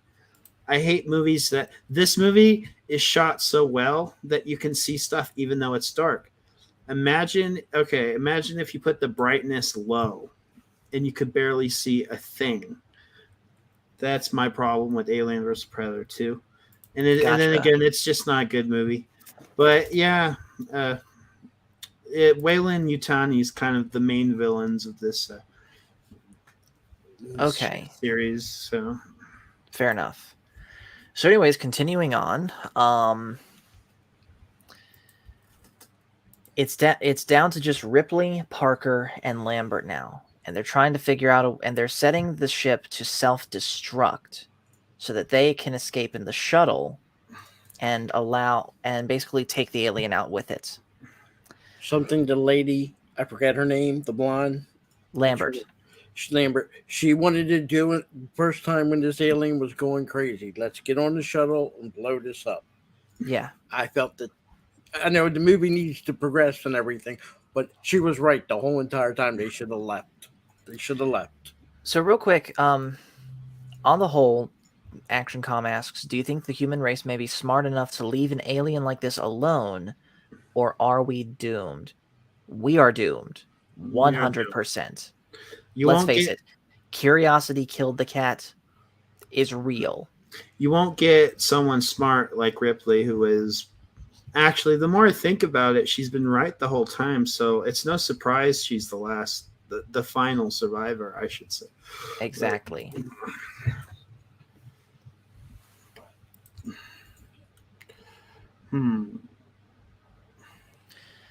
So anyways, continuing on, while Parker and Lambert are doing their thing, the alien attacks and kills them in a very not safe for work kind of way, allegedly, for Lambert.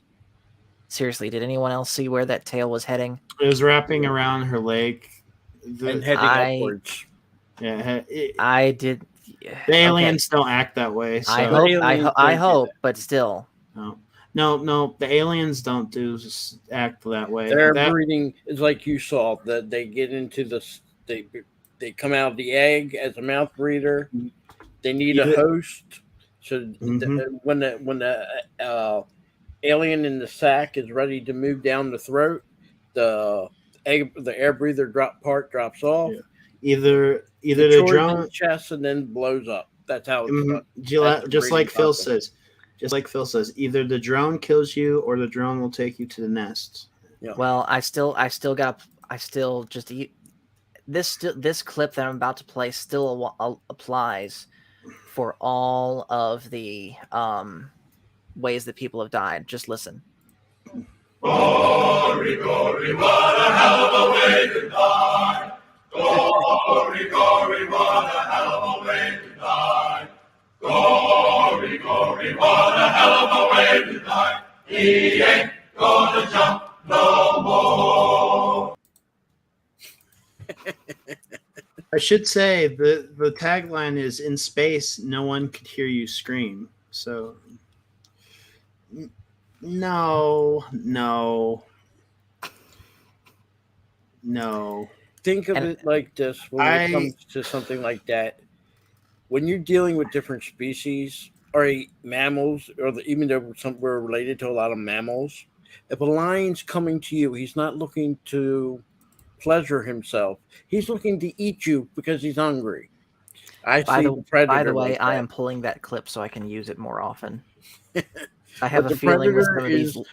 The reason the predator sees, humans in this case, the only purpose their purpose is for they can get the mouth breeder to breed more, aliens. They're not looking for pleasure. Yeah, even though it gets a little racy with the licking in the next ones, but yeah. So anyways, like I said,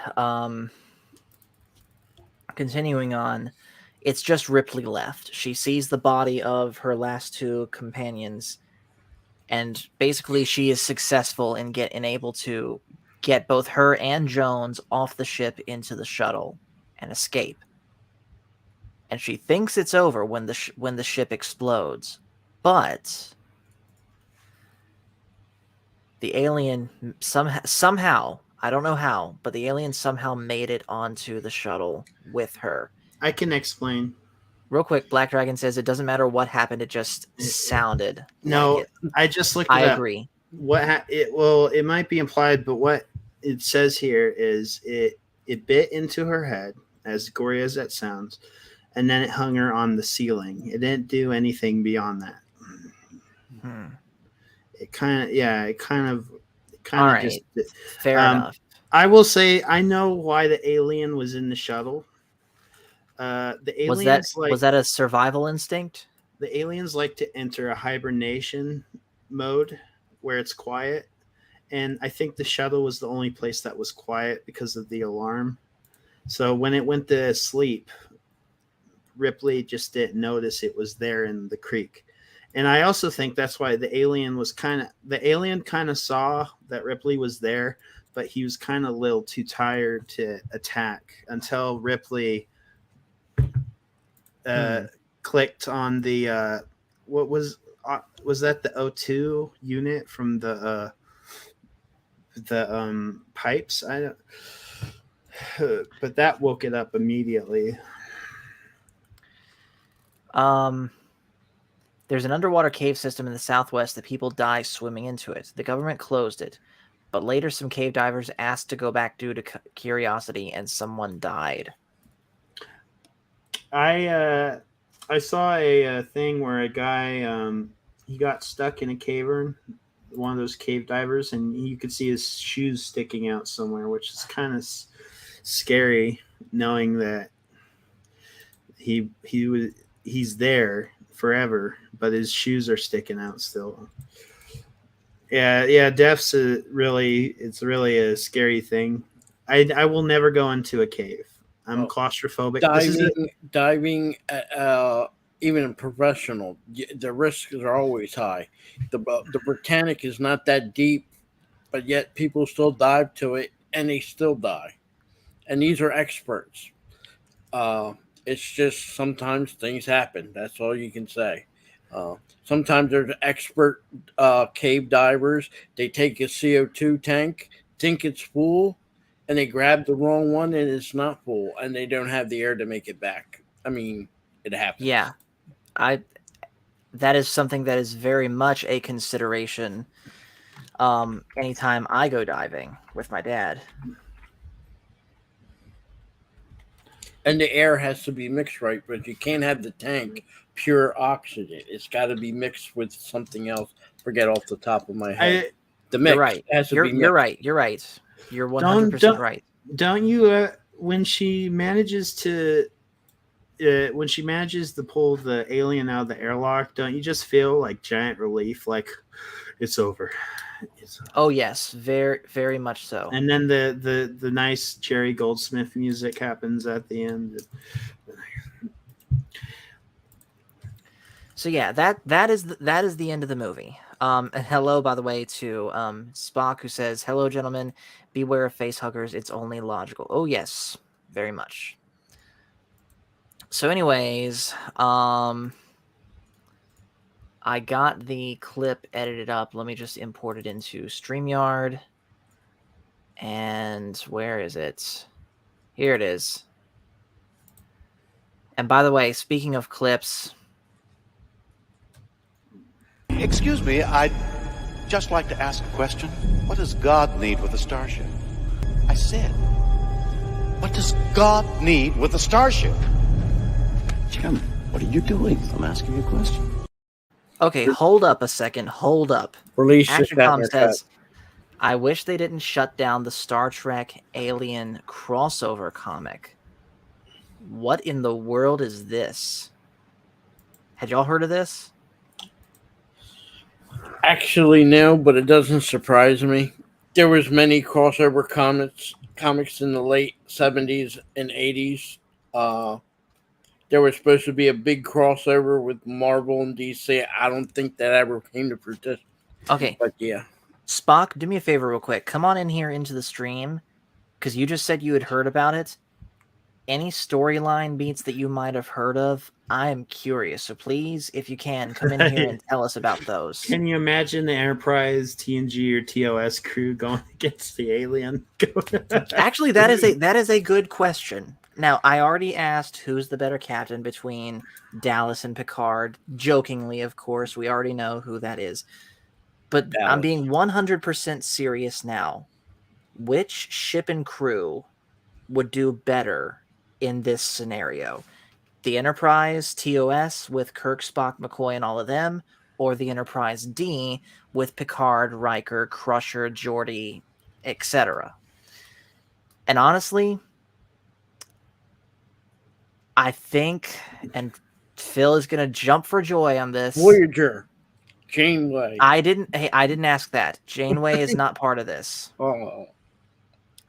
Between the two Enterprises, I got to give the edge to TOS. How? Because I find myself, I can't believe I'm saying this, somewhat agreeing with Phil. Between Kirk and Picard, I feel like Kirk, even stupidly, would be a little bit more braver against the alien than Picard would. So okay, so But Riker, I'll give you this though. Riker would make up for that.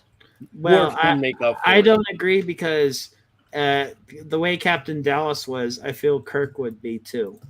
No. Yes, yeah, No. yes. Kirk yeah. already knows how to deal with the And as soon aliens. as Wait, let me finish. Kirk already knows how to deal with an intrusive species, the little cuddle things with the little. Tribbles. There you go. Thank you. He knew how to handle them. what if the alien was full grown? I think he could still handle it. What if- Here's and the Well, he difference. already handled the Gorn. Here's the difference. And I'll say this: what if it's Spock would blow up the Enterprise? that got Kirk the face would hugger? not. All right, Spock. Speaking of, Hello. help us out here. Who's handling a full-grown xenomorph better, the crew of the Enterprise or the Enterprise D? That's hard. I wouldn't say that both would. Well, maybe the first crew, TOS, would be at a lower disadvantage because the Enterprise D does have more crew, a lot more scientists, a lot more professionals on board. TOS, I wouldn't say that they're completely lost and there's nothing they can do, though. I mean, they have Spock, they have Kirk. I mean, they have one of the best crews in Starfleet history, so I see it possible, sure. But if anything, I'd say I'd give it to TNG, that they would probably handle it a bit better. As TNG. Really? Yeah. I really think. Oh, I also Janeway would've done forgot. better. I also forgot that unlike, well, I don't know. I guess both really could have, if we're counting Star Trek Continues, both could have done a saucer separation if needed. Right, yeah. If needed, they could have done a saucer separation. ActionCom says, I think the crossover existed in the TOS movie universe. Okay. So that being said, Spock, the reason I wanted to bring you on is There's what? a good picture. That is an amazing picture. Basically, Yes, it is. There's this Snoke right this there in the alleged canceled Star Trek / Alien crossover comic. Yeah. What do you know about it? I believe the story or a bit of the story or maybe even the transcript is out somewhere. I don't recall much of what the story was going to be. But as for the comic itself, it was going to be called Acceptable Losses, and it was going to be a TNG Aliens crossover. And if this had succeeded, a couple more comics would have proceeded after it. There would have been Aliens versus Vampirella, DC Comics, Dark Horse Comics with Batman versus Predator. I'm looking at the Memory Alpha thing for it now. Yeah, it's also on. There's a lot of information about it on the Memory Alpha and the AVP fandom page as well.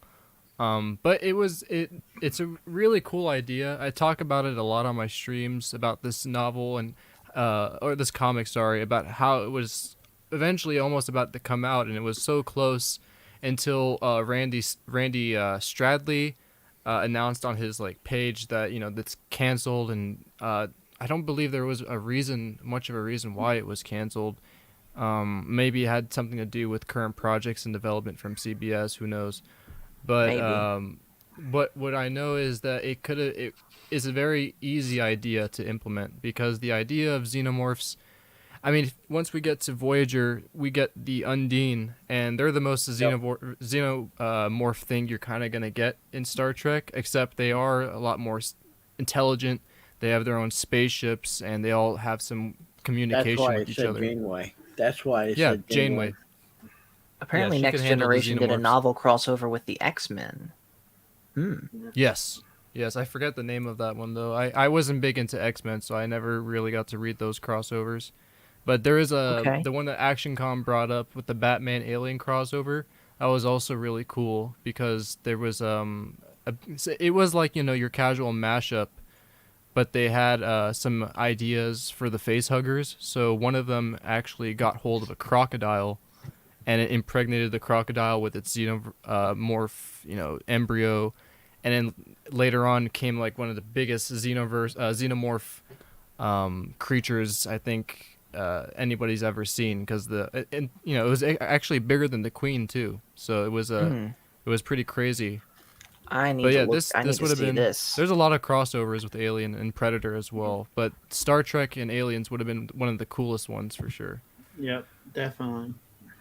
Oh my goodness! I just looked it up. It's creepy. Let me bring up a picture. I remember reading that as a kid and I was like freaked out. There it is. And holy cow! Yeah, it's gigantic.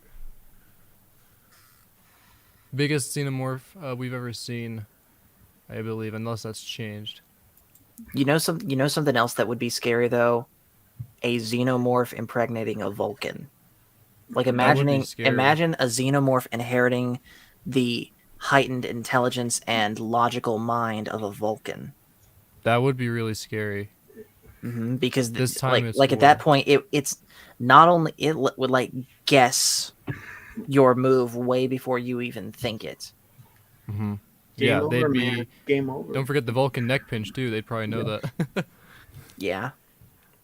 But thank you, Spock, for bringing up the episode with the xenomorphs and Voyager. That's what I was trying to tell Paul. That's the reason why I say Janeway would be the best one, because she already knew how to handle similar species. Fun fact: I already kind of know what the Undine are because STO. STO. Damn it, STO! You spoiling sack. Oh! I have to do it. Language, and for gosh sake, watch your language. If you say a no word again, we'll put an alien egg in front of you. Yeah. You better not touch that red blue light. And Black Dragon, I hope that was the clip you were talking about. And Batman says there's a fan film of Batman versus Predator. Batman Dead End. It's one of the coolest. It was one of the first fan films I've ever seen on YouTube. Batman Dead End is actually pretty cool. The xenomorphs in the end, where they're all like coming out of the shadows, does look a bit strange, but keep in mind of the budget. The story is pretty good.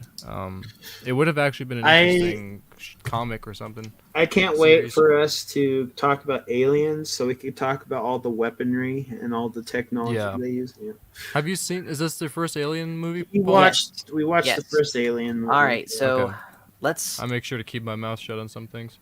All right, let me pull up the movie lists and the movie ranking, and we will get this part over with. All right, so first off, the list of movies I had never seen. Let me pull that up. Movie ranking. No, movie list. That's what I need. All right, so movie list. Scroll down here. And let's just put Aliens here. Yep, you don't need to see the Alien sequels. All right. Alien 3 is not that great.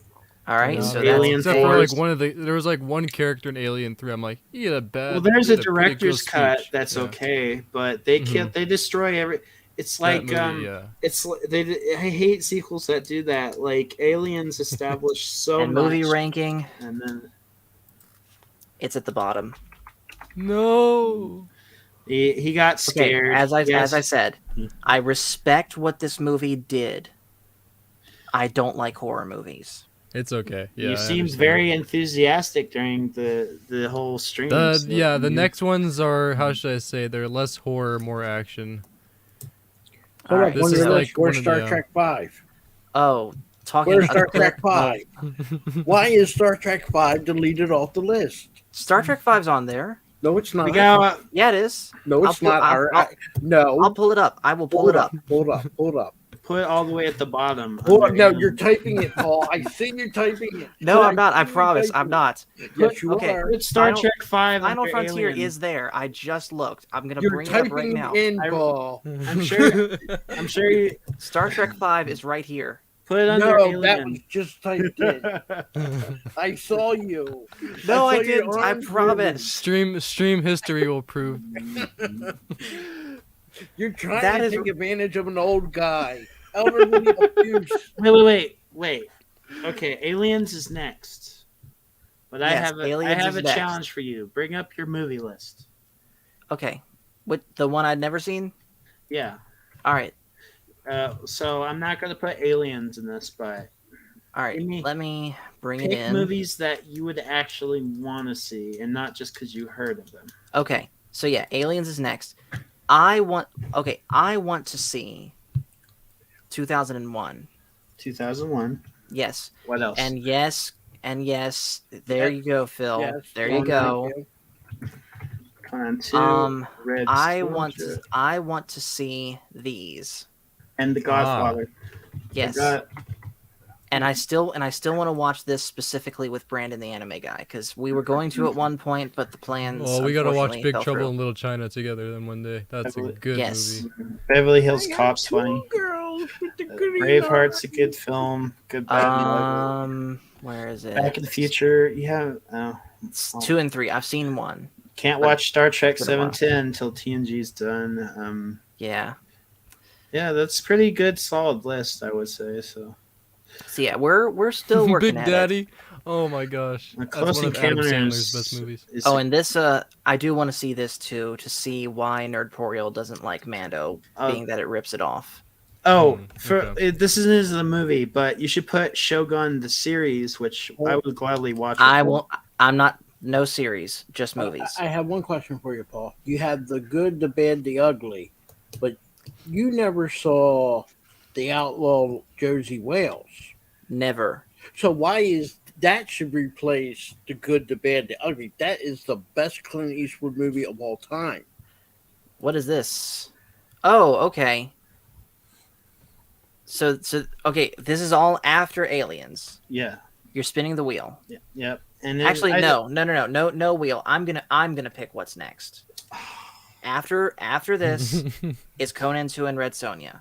After Aliens. No. Okay. Just Yeah, so we Aliens. can. Aliens, I feel like you're gonna like a lot more. Yes. I'm And gonna real buy quick, what extra ActionCom discs says and here, don't graphics. worry, guys. No way Master Paul gives the thing a higher rating than Alien. I will not touch the thing with a 10-foot pole. I saw like the middle chunk of that movie years ago. I will not touch that movie. It's scary. Would you The touch new one other is pretty John scary, Carpenter too. movies? Oh yeah. John Carpenter did Aliens 2 and Terminator 2. And that was No, that's James Cameron. You're getting them confused. John Carpenter. John Carpenter did the first Halloween, which I know you won't watch. Actually, there's not a lot of blood in the first Halloween. They don't show any blood, actually. But I'm not going to force you on that. He did Escape from New York, which I would highly put on your list. Yes. He did Big Trouble in Little China. He did Christine, the movie about the living car, which is a great movie. Not as scary as Alien. He did They Live. I would put his whole. I'll do They Live because Roddy Piper. I think it's also fair to ask now, what is your favorite one, Predator or Alien? I'm gonna say Predator by default. Even the okay. This is a whole because the. Well, yeah. Here's the thing. The I gotta Xenomorph say, was- apples. I did get scared. I have no shame in admitting it. What is that picture? by the Tease way, me just for so- it. I don't care. Slurp. You guys excited for it? Slurp, Sonic Frontiers. It's going to be Yes. the best game ever. I am excited for There's that. no actually. problems. But the I should- Xenomorph we see in this one, Paul, it's just enjoy it because this is the last time we're gonna see this kind of Xenomorph. The next Xenomorph's one's different. This one is called a drone, which is Okay. technically from a human only. The other ones we're gonna see are a bit different. They're more like bugs. Well, aliens are always like bugs, but Yeah, Okay, fair enough. the drones are scary. But anyways, so yeah, that's Alien. I don't like horror movies, but I can respect how well this movie was made. Yeah, the outfit, the prosthetic for the alien looks cool. You know that I was like you. I didn't really like this movie growing up as a kid because of how scary it was. But one thing that always stuck with me is like how cool the alien looked because it was just so terrifying. I was 8 years old, went to the movies to see this, and I will tell you, in the movie theater, it was, I would say, 10 times more scarier than it was by watching it on TV. Yes. It's just the setting in the movie theater and with the stereo sound, the surround sound. Oh, God bless. It was scary. especially I know I didn't say it when you were discussing the movie, but when Ripley is in that hallway and the light is going on and off, on flickering, that was to me one of the scariest parts of the movie because she was not like just a few feet from the alien. Wow. Just a few feet, and that makes it even more scarier. So, Yeah. So anyways, that's pretty much the end of the stream. I feel like doing a gaming stream after this. And Spock, you know something we ain't done in forever? We ain't played some Star Trek Online. Hell yeah, let's do it. So let's do it. Star Trek Online, go to the planet. I had no Star idea Trek about that 5 action com. That's pretty cool. I didn't know Okay. James actually spoke out on that. Is Aliens available on Game Pass? The Alien game? Fire Team? Yes. Yes. Okay. After Aliens, we have to play Fire Team in a group. So. Okay. I could do that. Good game, yeah. But anyways, guys, that's gonna do it for us. So thank you guys for watching. Make sure to hit like and subscribe if you haven't already. And I'm going to play this clip instead for the outro. But just remember, everyone, the Force is family. And in honor of Dallas, Kane, Lambert, Parker, and Ash, and Brett, I forgot about him. Amazing Grace. This clip. Glory, glory, what a hell of a way to die. Glory, glory, what a hell of a way to die. Glory, glory, what a hell of a Why way are you to like die. Snake? He ain't gonna jump no more.